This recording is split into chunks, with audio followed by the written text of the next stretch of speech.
პირველად ბრძანდებით თავდასხმის შემდეგ სატელევიზიო სტუდიაში პირველ რიგში რა თქმა უნდა მაინტერესებს როგორ გრძნობთ თავს, როგორი არის შედეგები ამ სპეცოპერაციის და თავდასხმის, რომელიც თქვენზე განხორციელდა და რა შეგიძლიათ გითხრათ უფრო მეტი, რაც შეიძლება არ თქმულა თქვენ ბრიფინგს მიღმა უშუალოდ თავდასხმასთან დაკავშირებით.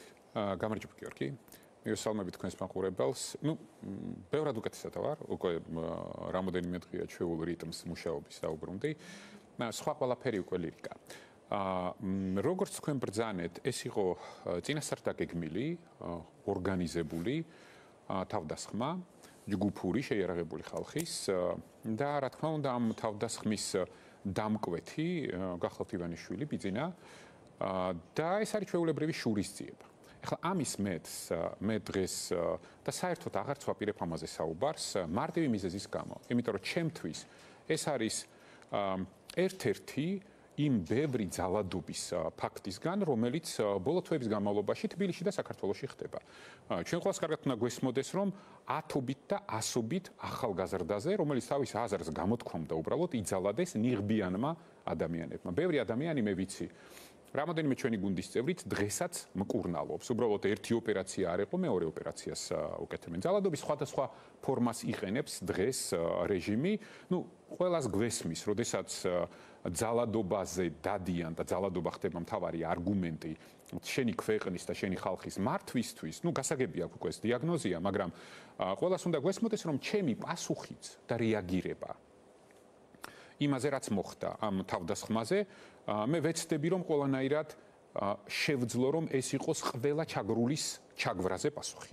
იმიტომ რომ ჩვენ თუ აი ასე ინდივიდუალურად ჩვენი ასე ვთქვათ პასუხი მოვთხოვეთ ხელისუფლებას, ამის ეფექტი ძალიან პატარა იქნება, მცირე იქნება. ამიტომ ჩვენ ყველა უნდა გავაკეთოთ ყველაფერი იმისთვის, რომ ერთმანეთს დაუდგეთ გვერდით და ერთმანეთთან ერთად ვიბრძოლოთ სამართლიანობის აღდგენისთვის. მარტივი მაგალითი, ხო? აი მაგალითად ქალბატონი მზია ამაღლობელი, რომელიც მე-15 დღეა შიმშილობს, რომლის უბრალოდ საპატიმრო აღკვეთი ღონისძიების შეფარდება საერთოდ გაუგონარი იყო, მაგრამ სისტემას შეეძლო, ხო, რომ ის გარეთ დაეტოვებინათ, გააკეთეს ის, რაც გააკეთეს. რატომ? იმიტომ რომ ძალადობის გარდა უკვე სხვა არგუმენტი სისტემას არ აქვს. ახლა მეც ჩემზეც ამ სისტემამ მოაწყო თავდასხმა. რა თქმა უნდა, შეიძლება სხვაობა ის იყო, რომ ეს კონკრეტული ერთი არაადეკვატური კაცის დავალებით გააკეთეს, მაგრამ საბოლოო ჯამში არაფერი არ იცვლება.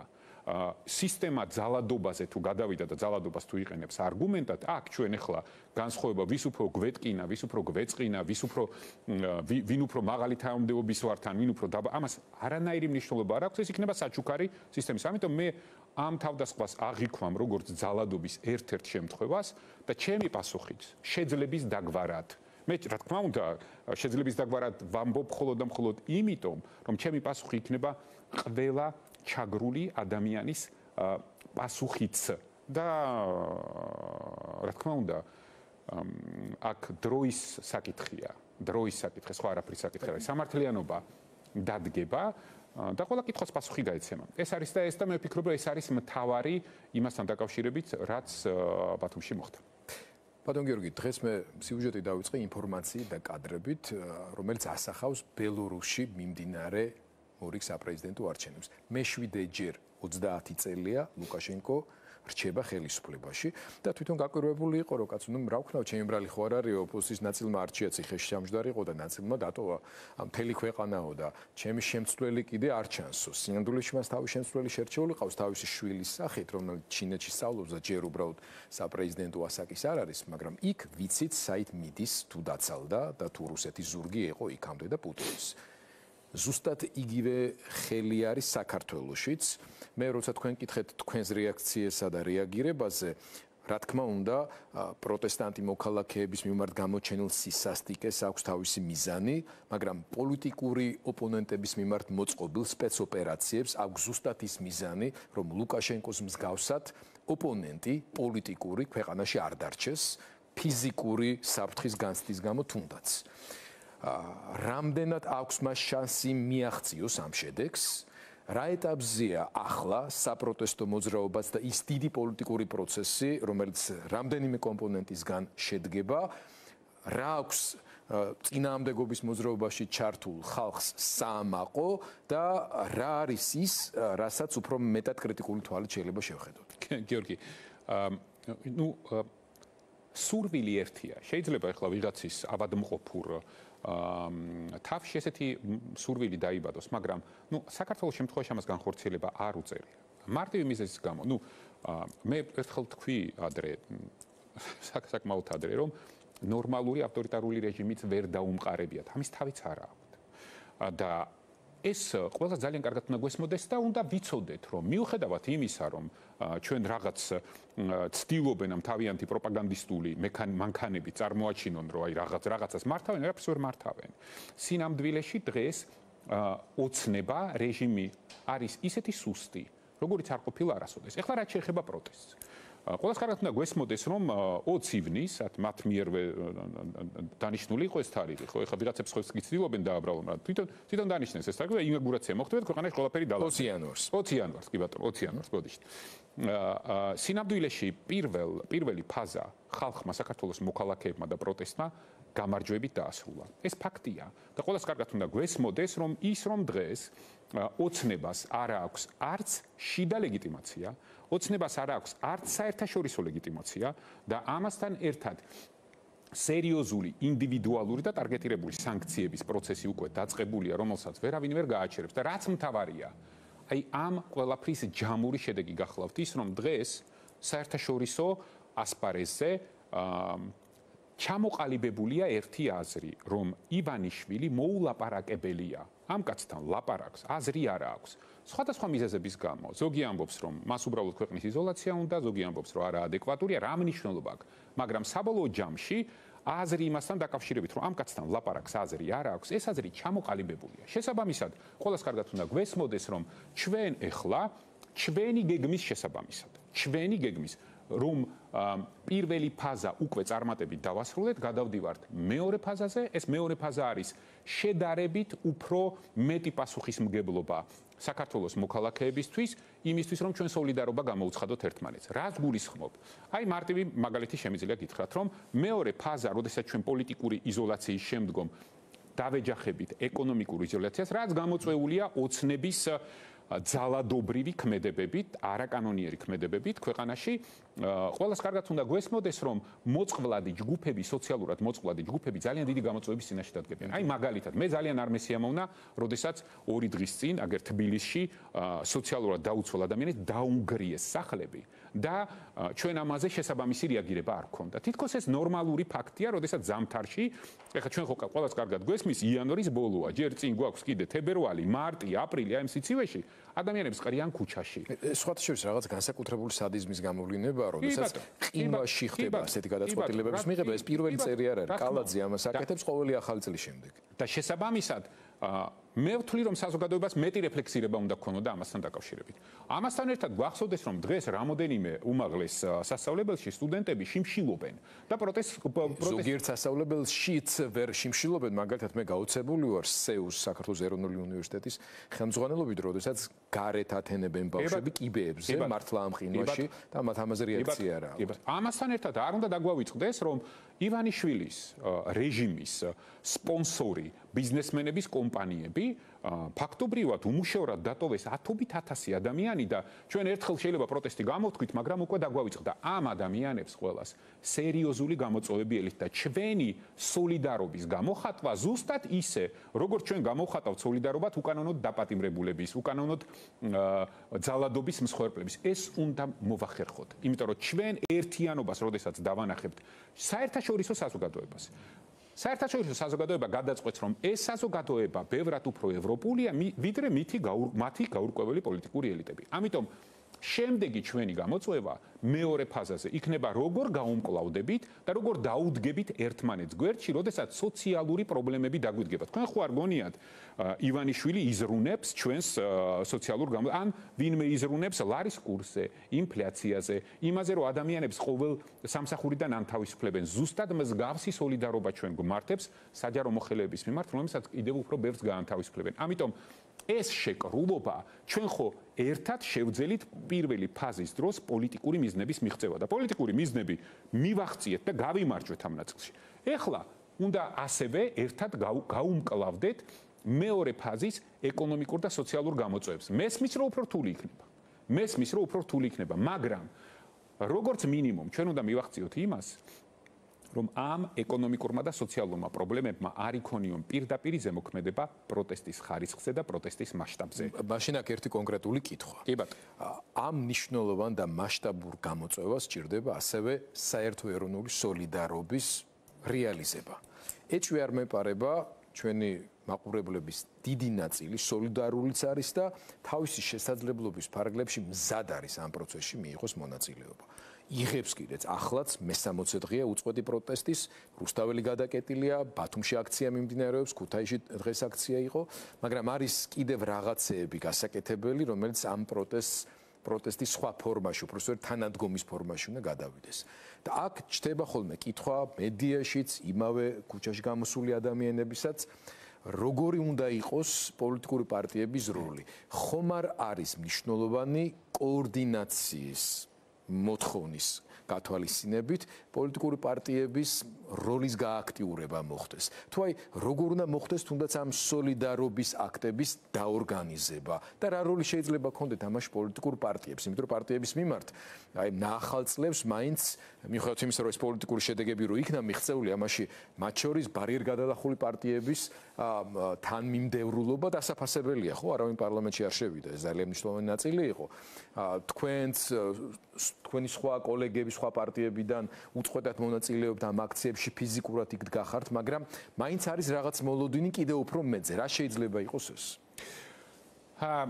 შეხედეთ, ჩვენი მთავარი ამოცანა უნდა იყოს პროცესების და რაც მთავარია მიზნების სტრუქტურირება. დღეს ყველაზე დიდი გამოწვევა რაც გვაქვს, ადამიანები ყოველდღიურად გამოთქვამენ თავის პროტესტს, განან რუსთაველზე, განან ბათუმში პროტესტზე, ზუგდიდში, ქუთაისში, ბევრ ქალაქებში, მაგრამ ვერ ხედავენ მიზანი რა უნდა იყოს, სად არის ეს მიზანი და რა დრო გჭირდება რომ ამ მიზნამდე მივიდეთ. რომ შემდგომ ეს მიზნები არის დასასტრუქტურირებული. ეხლა შეხედეთ, აი მარტივად რომ ვისაუბროთ, რა ხდება დღეს, ხო? ჩვენ საუბრობთ იქ პარტიები, როდის ჩაუდგებიან, როგორი იქნება მათი გეგმა. აი ჩვენ საუბრობთ დღეს ქვეყანაში იზოლაციაზე, ეკონომიკურ გამოწვევებზე და მეორე მხარეს. აი მაგალითად, ბოლო პერიოდში ერთი თვის განმავლობაში ყველაფერი მთელი სახელმწიფო აპარატი მუშაობს იმაზე, რომ როგორმე ივანიშვილის ფული დაიცვას. აი ერთი შვეიცარიული ბანკი შემდგომ ჩივილი მეორე შვეიცარიულ ბანკთან. მერე გიორგი ბაჩიაშვილის ბიტკოინები, ფული მომპარეს, გახდა უკვე, ну არ ვიცი, რაღაც იდეა ფიქსი და ზრუნვის საგანი მთელი სახელმწიფო აპარატის. ჩვენს მოქალაქეებს უნდა აუხსნათ, რომ მათ ყოველდღიურ სოციალურ პრობლემებზე მთავრობა კი არ ზრუნავს და ივანიშვილი კი არ ზრუნავს. ისინი ზრუნავენ მხოლოდ და მხოლოდ თავისი ფულის დაცვაზე, დაბრუნებაზე, მომპარეს, ვაიმე რა ვქნა იქ გლობალური ომის პარტიამ დაავალა აი 1000 სისულელებზე ფულის გარდა არაფერზე ბოლო თვე-ნახევარი, 2 თვე არჩევნების შემდგომ ეს კაცი არ საუბრობს. საუბრობს მხოლოდ ფული, ბიტკოინი. შვეიცარიული ბანკი გვასწავლა უკვე შვეიცარიული ბანკები ზეპირად, ხო? ეხლა ამის შემდეგ ჩვენ საქართველოს მოქალაქეებს უნდა აუხსნათ, რომ ადამიანი, რომელიც წლების განმავლობაში გვარწმუნებდა და მეც მჯეროდა ამის, რომ მას საქართველოში ბიზნესი არ აქვს, რომ საერთოდ ბიზნესს უკვე აღარ აკეთებს, რომ უფრო მეტიც მთელი თავისი ქონების 90% საქველმოქმედო ფონდს გადასცა თურმე ბიტკოინებსაც აკეთებდა. ეხლა აგერ გავიგეთ, რომ თურმე ჰესებშიც ფულს დებდა. და კიდე ბევრ რამეს აკეთებდა და საბოლოო ჯამში ეს კორუფციული მანქანა, რომელიც შეიქმნა პირველ რიგში შეიქმნა იმისთვის, რომ ის გამდიდრებული იყო და Forbes-ის მონაცემებში დღეს რო შეხედოთ ადამიანი, რომელიც იძახის, რომ ამდენი მილიარდი მომპარეს, ბიტკოინები მომპარეს, ბიზნეს არ ვაკეთებ, არაფერს არ ვაკეთებ, მისი ქონება ყოველწლიურად იზრდება და იმხელა ციფრს მიაღწია, რომელიც არასოდეს არ ყოფილა. ეხლა ჩვენ საქართველოს მოქალაქეებს ხო უნდა აუხსნათ, რომ მეგობრებო, გავიგერო, ეს კაცი მეც მათ შორის მოუწყვდი, ამბობს წლების განმავლობაში, რომ ქველმოქმედია და ამაში ამ პროპაგანდაში დიდი ფული ჩადო, საბოლოო ჯამში გამოდის, რომ ქველმოქმედი კი არა, ჩვეულებრივი ინვესტორი იყო. ეს იყო ჩვეულებრივი ინვესტორი, თან ხაზგასმით მინდა აღვნიშნო, რომ ხარბი ინვესტორი, რომელმაც რამოდენიმე X-ით უნდა რომ დაიბრუნოს ეს თავის ფული უკან და საბოლოო ჯამში გამოდის, რომ კორუფციულად ძარცვავენ ქვეყანას. კორუფციულად ძარცვავენ სახელმწიფოს. ეხლა თქვენ რა გონიათ? აი რომ დადიან ეხლა, ხო? აი ჩავიდნენ სადღაც გაერთიანებულ ემირატებში. ეხლა რა ადარდებთ ეხლა თქვენ გონიათ რომ გაერთიანებული ემირატებიდან დღეს აი ამ ქვეყანაში ვინმე ისთვის ჩადებს ან ამისთვის ჩავიდნენ. რა თქმა უნდა თავისი მოპარული ფულის გადასამალავად ჩავიდნენ.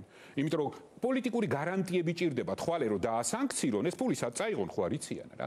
საბოლოო ჯამში ჩვენ ყველას უნდა გვესმოდეს და ერთხელ და სამუდამოდ უნდა შევთანხმდეთ რომ მიუხედავად იმისა რომ არის რაღაცეები რაც კარგიც გაკეთებულა, მაგრამ ეს ყველაფერი გადაიხაზა უკვე. და იმისთვის რომ ადამიანმა ერთხელ კარგი რაღაცა გააკეთა, ეს იმას არ ნიშნავს რომ საბოლოო ჯამში მთელი სახელმწიფო უნდა იხმარო შემდგომ მთელი ცხოვრება. ხომ? ამის უფლება ხო არ მიუნიჭები ამისთვის არავის, ხო? ამიტომ ჩვენ ყველას უნდა გვესმოდეს რომ ჩვენი თავარი ამოცანა რომ თქვათ რომ მეგობრებო ჩვენს შეგვეშალა და როდესაც არ ვიცი ზოგიერთი პოლიტიკური პარტიის ლიდერი ოპოზიციის მათ შორის გამოდის და იმ ხალხს რომელსაც მიუცია ოცნებისთვის ხმა ტირე ივანიშვილისთვის ან დღესაც მხარს უჭერს მათ რაღაცაში ადანაშაულებენ მათ უნდა ველაპარაკოთ მათ უნდა აუხსნათ რომ ისინი უბრალოდ პროპაგანდის მსხვერპლი არიან და მათ არ აქვთ შესაძლებლობა ინფორმირებული არჩევანი გააკეთონ. ხა როგორ წარმოგიდგენიათ აი მარტივი მაგალითი ხო ამასინათ უყურებდი იმედის როგორ დავარქვა fake მფლობელი ხო რომელიც ხა ბატონ რუხაძეზე რა თქმა უნდა ხო აი ადამიანი თვით გადარჩენის ინსტინქტმა მიიყვანა ეთერში სადაც საუბრობდა და რეფლექსირებდა იმაზე თან უნდა და ეთქვა რომ კაცო მე იმედთან არა ეს ჩემთვის რაღაც მნიშვნელოვანი და აი იმედი თან მე CNN-ის კაცი ვარ თუ BBC-ის კაცი ვარ და იმედის კაცი კი არა ვარ და თან მეორეს მხრივ მთლიანად აი ამ ავტორიტარულ რეჟიმს იცავდა ვერ გადაუწყვეტია რისი უფრო ეშინია იმ სარგებლის დაკარგვის რაც დასავლეთში და ევროპაში და ამერიკაში კარგ ცხოვრებას აქ მოპარული ფულით ნიშნავს შესაბამისად სანქციების თუ ივანიშვილი ბიზნესი უფრო ეშინია. ეხლა ესეთი პროცესები კიდევ უფრო მეტი იქნება და ჩვენ ამ პროცესებს უნდა მივეხმაროთ და მე როდესაც ვამბობ და კიდევ ერთხელ გავიმეორებ რომ ჩვენი მთავარი მიზანი უნდა იყოს დღეს რომ ივანიშვილმა ბიზნესამ უნდა დაკარგოს ფული რაც მისთვის ყველაზე მნიშვნელოვანია და ძალაუფლება რატომ?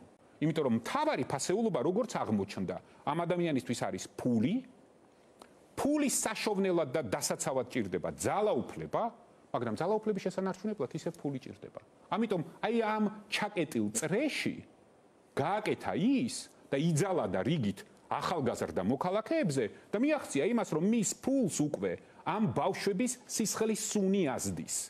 და ეს უნდა გვესმოდეს და ჩვენ ყველამ კარგად უნდა გავითვალისწინოთ ის, რომ როდესაც საუბრობთ შემდეგ მეორე ფაზაზე ამაზე უნდა ვილაპარაკოთ და უნდა ვთქვათ, რომ ის ბიზნესმენები, რომლებიც არიან შეთანხმებულად კორუფციულ სქემებში და აფინანსებენ ამ რეჟიმს, მათი სანქცირება იძულებითი ნაბიჯია, რომ ჩვენი ქვეყანა დავიცვათ.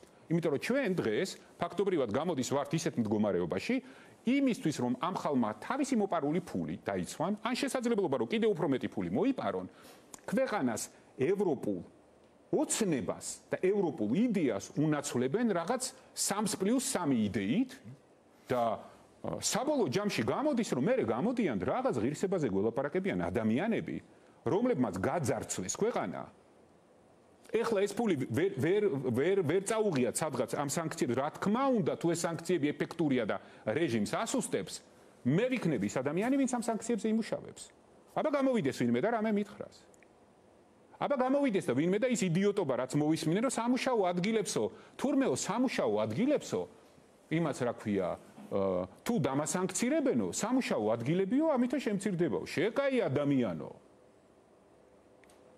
ქვეყანაში რომ არც ერთი კაპიკი უცხოური ინვესტიცია აღარ შემოდის ქვეყანაში იმისთვის რომ შენი წარმოება და შენი არმატურა უკეთესად გაყიდო, არმატურაზე გადასახადს ზრდიან იმპორტირებულზე სპეციალურად და ამით აძვირებენ მშენებლობას. ამაზე არაფერს რო არ ამბობ.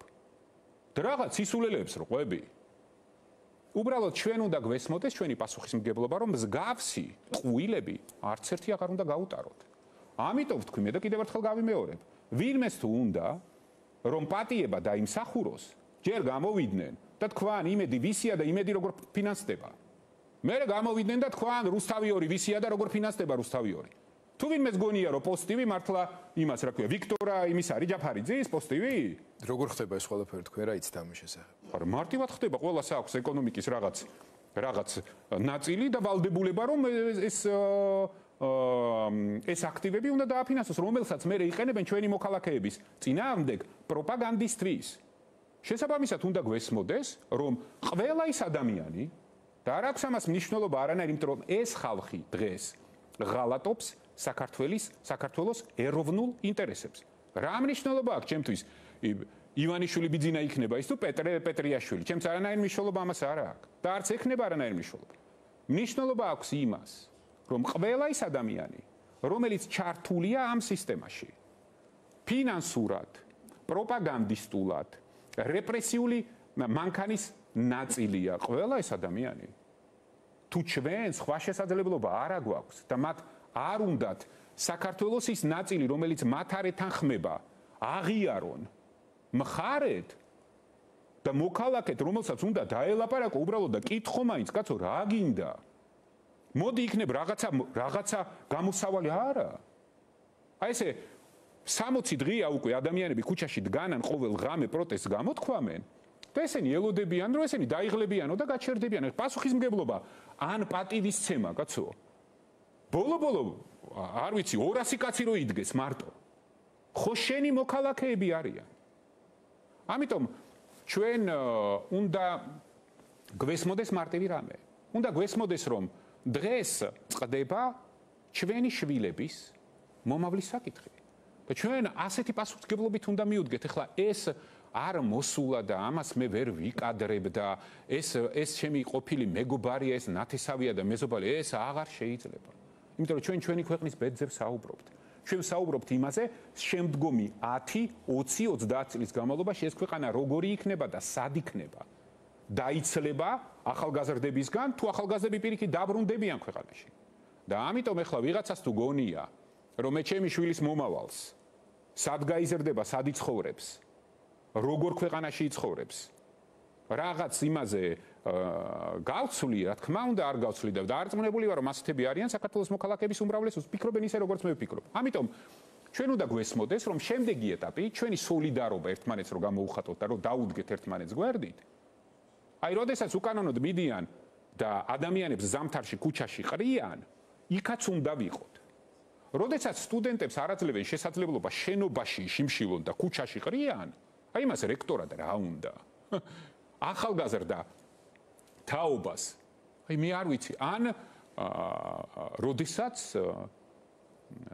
ეგერ იმაში რა ქვია, ტყიბულში გაურკვეველი წარმომავლობის ვიღაცა ინვესტორი, იმიტომ რომ არ მოეწონა ან სუსმა უთხრა რა, თავისი პერსონალური ოდერი რო ყავს ჩასმული, სუსმა უთხრა რომ აი ამან იმას მიწახმა, ამან ამას მიწახმა, ადამიანებს უბრალოდ სამსახური დააკარგინა, რა სუხტის 700-800 ლარს მაქსიმუმ, ხო? რა თქმა უნდა, ამაზეც უნდა გქონდეს ჩვენ რეაგირება და ადამიანებს ამაშიც უნდა მივეხმაროთ. უნდა გვესმოდეს, რომ ის დანაშაულები, რომლებიც დღევანდელმა ხელისუფლებამ ჩაიდინა არჩევნების გაყალბების შემდგომ, სულ უფრო მეტად გადაეცემა სოციალურად ყველაზე მოწყვლად და დაუცველ ადამიანებს. ეს ჩვენი საზოგადოებაა. კიდევ ერთხელ ვიმეორებ, ბიძინა ივანიშვილს ადარდებს მხოლოდ და მხოლოდ თავისი ბიტკოინები, თავისი მილიარდები და რეკავს ეხლა რა, დიდი ალბათობით იმის, რა ქვია, ყოფილ ოლიგარქებში, რომ შენ იქნების გადამინახო, შენ ეს გადამინახო. ამიტომ მთავარი უნდა გვესმოდეს, რომ ჩვენ თუ ერთმანეთს არ დაუდიქით, სხვა არავინ არ დაგვიდგება ჩვენ გვერდზე და ჩვენ თუ არ დავანახეთ ზუსტად ისე, როგორც აი ამ აქციებმა დაანახა თანამედროვე ცივილიზებულ სამყაროს, რომ ქართველები არიან მზად იბრძოლონ თავიანთი უფლებებისთვის, ეხლა უნდა დავანახოთ, რომ ჩვენ ვართ მზად ჩვენი თანამოქალაქეების უფლებებისთვისაც ვიბრძოლოთ. ეს ძალიან მნიშვნელოვანია, გადაცემის დრო იწურება და მინდა რომ ბოლო კითხვა დავსვა უფრო გეოპოლიტიკურ ჭრილში, ასე ვთქვათ. ძალიან დიდი მნიშვნელობა აქვს ხალხის ნების გამოვლენებას და რწმენას იმისას, რომ ეს ბრძოლა მოიტანს საქართველოს კუთვნილი ადგილის მოპოვებას და შენარჩუნებას ცივილიზებულ დასავლეთში. სახელმწიფო პროპაგანდა და ოცნების რეჟიმის ლიდერები ხშირად საუბრობენ იმაზე, რომ საქართველოს, რომელიც ყოველთვის აი ამ გზაჯვარედინზე იყო, დიდი ბიძიების მოლაპარაკების შედეგად შეიძლება აღმოჩნდეს რუსეთის უკანაეზოდ ან ჩინეთის გავლენის სფეროთ, ამიტომ მოდი ჩვენ ზედმეტად ვიაქტიურებთ დასავლეთს ჩვენთვის ისედაც არ ეცლება და შევეგუოთ იმ მოცემულობას, რომელიც აქ არის. პრეზიდენტ ტრამპის ადმინისტრაციის მუშაობის დაწყების ფონზე კონტექსტში იმ ძირითადი გზავნილების პოლიტიკის ძირითადი კონტურების გამოკვეთის, რომელიც უკვე სახეზეა, მათ შორის რუსებთან და ჩინეთთან პოზიციონირების, თქვენ რა შეგიძლია უთხრათ მათ შორის იმ ადამიანებს, რომლებიც დღეს ასე მუხლ ჩაუქრხრელად, შეუდრეკლად, შეუშინებლად, არა მარტო ივანიშვილის ადგილობრივ, ასე ვთქვათ, კვაზი ავტორიტარულ ხელისუფლებას ებრძვიან, არამედ იბრძვიან საქართველოს ევროპული მომავლისთვის. ჩვენ ამ ხალხს უნდა უთხრათ პირველი, რომ აუცილებელია, რომ ჩვენი ხმა გავაგონოთ კიდევ ერთხელ ცივილიზებულ სამყაროს და ასე გადავარჩინოთ ჩვენი ქვეყნის გეოპოლიტიკური მომავალი. დღეს რაც ხდება, თავი რომ დავანებოთ რუსეთს, ჩინეთს, ჩვენ ვაგებთ სამხრეთ კავკასიურ კონკურენციას.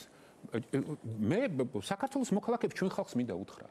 დღეს საქართველოს სამხრეთ კავკასიაში მაჩანჩალა გახდა ამათ გამო. ჩვენ ასე არ ვიყავით 3-4 წლის წინ. დღეს აზერბაიჯანი თავის სტრატეგიულ მიზნებს აღწევს, მან ტერიტორიული მთლიანობა აღადგინა და უკვე ძალიან დიდ გლობალურ როლს ეთამაშება ეს სახელმწიფო. სომხეთმა ფაქტობრივად, ოფიციალურად ღია თავისი გეოპოლიტიკური არჩევანი განაცხადა და ევროპული მომავალი გახადა მთავარ მიზნად.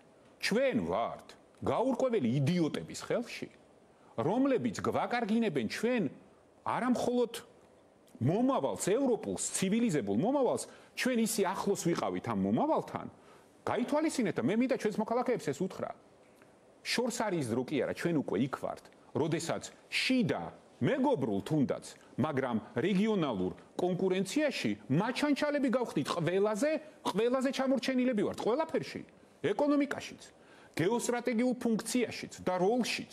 სხვას არ მინდა საერთოდ შევეხო. და ეს ხალხი, რომელიც იძახის, აი არ ვიცი დღესაც ვკითხულობდი, რომ აიო ტრამპის ადმინისტრაცია ეხლა ბიძინა რას დაალაგებს ივანიშვილი ბიძინა ადამიანს, რომელიცაც არავინ არ ელაპარაკება. საერთოდ არანორმალურად თვლიან. და ის დაალაგებს კაცო რაღაცა რომ დაალაგო კომუნიკაცია უნდა გქონდეს, ვიღაცას უნდა ელაპარაკებოდე. კაც რომელსაც არავინ არ ელაპარაკება და არ დაელაპარაკება. იმან რა უნდა დაალაგოს არჩევნების წინ თავი რომ დავანებოთ იმ გადაცემაში რაღაც საშინელებები რო ილაპარაკა ჩვენ რო გულანძღა და გვემუქრებდა იმას თავი რომ დაანებოთ კაცმა რომელსაც პრეტენზია აქვს რაღაც გეოპოლიტიკურ რაღაც სიგიჟეებზე იმათ რა ქვია არჩევნების წინ დიდ აქტივად და სასახელო საქმედ წარმოაჩინა ორ კვირაში ამერიკის ელჩი შეხვდებიო კაცო. აი ხა ეს კაცი ის ორ კვირაში ვერ შეხვდა დიდი ალბათობით. ან შეხვდა თუ არ შეხვდა რაღაც სიგიჟეებს მოუყვებოდა. ამიტომ ჩვენ უნდა გვესმოდეს რა ხდება დღეს. დღეს ფაქტობრივად იმიტომ რომ დღევანდელმა ხელისუფლებამ სრულად სტრატეგიული მარცხი განიცადა ქვეყნის ევროპული მიმართულებით. ეს სტრატეგიული მარცხი ხელისუფლების კი არა, ქვეყნის მარცხია. ეს ჩვენი უბედურება. ამიტომ დღეს ამზადებენ რაღაც ალტერნატივას, რაღაც 3+3-ის სახით. ეს 3+3 რო გვესმოდეს, ფაქტობრივად ჩათვალეთ, რომ ოცნების არალეგიტიმური ხელისუფლება ცდილობს ქვეყნის ევროპული მომავალი და ოცნება ჩაანაცვლოს რუსეთის, თურქეთის და ირანის გაერთიანების შესვლით. აი, ხო წარმოგიდგენიათ, სად ვიყავით ჩვენ 3-4 წლის წინ, როდესაც ვერავინ ვერ წარმოიდგენდა თუ ევროპაში გაწევრიანების პროცესი ან გაფართოების პროცესი დაიწყებოდა და საქართველოს ნომერ პირველი არ იქნებოდა, ხეს მოლდოვამ დაგვასრო. ვერავინ ამას ვერ წარმოიდგენდა და უკვე სომხეთი დაგვეწია და ხვალ ასე თუ გავაგრძელებთ, ისიც გაგვასწრებს. ამიტომ ყველას უნდა გვესმოდეს, რომ გეოსტრატეგიულად და ეს ამას ძალიან დიდი უსაფრთხოების კონტექსტი აქვს. ჩვენ ყველას უნდა გვესმოდეს, რომ უსაფრთხოების თვალსაზრისით ჩვენ თუ ჩავრჩით 3+3-ის რეგიონში, რუსეთს, თურქეთს და ირანს შორის, ჩვენი სტრატეგიული მეგობრების მხარდაჭერის გარეშე გაითვალისწინეთ, რომ ჩვენ აი ამ ლოკალურ, სამხრეთ კავკასიურ, რეგიონალურ კონკურენციას გაუძლებთ კი არა. ძალიან სერიოზულ უსაფრთხოების გამოწვევებს ვერ შევაკავოთ თავიანთი მადის გაღვივების და ის ადამიანები, რომლებიც დღეს აი უნდა გვესმოდეს უბრალოდ, რომ მე მესმის, ამაზე უნდა ველაპარაკოთ. ამაზე უნდა ველაპარაკოთ საქართველოს მოქალაქეებს და მთავარი არის ის, რომ მათ ეს იმედს რო უყურებენ, აი მატყუარა ტელევიზიას, რო უყურებენ პროპაგანდისტულ ტელევიზიას, რომელსაც შეცდომაში შეყავს საქართველოს მოქალაქეები და შემდგომ აი ეს თითქოს რაღაცა შეუძლიათ, არაფერი ამათ აღარ შეუძლიათ. ამათ ერთადერთი რაც შეუძლიათ, იძალადონ, პროპაგანდისტული ტელევიზიებით ტყუილები გაავრცელონ და შემდგომ გვითხრან, რომ იცით რა, ჩვენ ცალფეხზე ევროპაში ვერ შევდივართ, მაგრამ სამაგეროთ აი ორი ფეხით ამაყად შევალთ 3+3-ის ფორმატში და მე ამას ეცდებიან კიდე რაღაც წარმატებად შემოგვასახონ. ეს არ უნდა დაუშვათ, ჩვენს მოქალაქეებს უნდა აუხსნათ და უნდა დავანახოთ გზა. და გზა მდგომარეობს იმაში, რომ ჩვენ სოლიდარულად ერთმანეთს გვერდით უნდა დაუდგეთ და თამამეწური ცივილიზებულ სამყაროს უნდა დავანახოთ, რომ ჩვენ ქართველების ადგილი არის ევროპულ, ცივილიზებულ, თანამედროვე სამყაროში. მადლობა ძალიან დილით, თქვენთან საუბრით ორი პატარა დასკვნა გამოვიტანე. პირველი, განსაკუთრებით გეოპოლიტიკაზე და ბიზნეს დასავლეთად დალაგების პერსპექტივაში ქალბატონი კემბერლი ლისა და გუტერეშის იმედზე მათ შეუძლია არ იყვნენ და მეორე, სპეც ოპერაციას თქვენს წინააღმდეგ სრულიად საპირისპირო შედეგი გამოუღია. მადლობა ძალიან დიდი, მალე სრულად გამოჯანმრთელებას გისურვებთ, თუმცა ახლაც ვერ გატყობთ ენერგიისა და ენთუზიაზმის ნაკლებობას, დაგემშვიდობებით და გადაცემის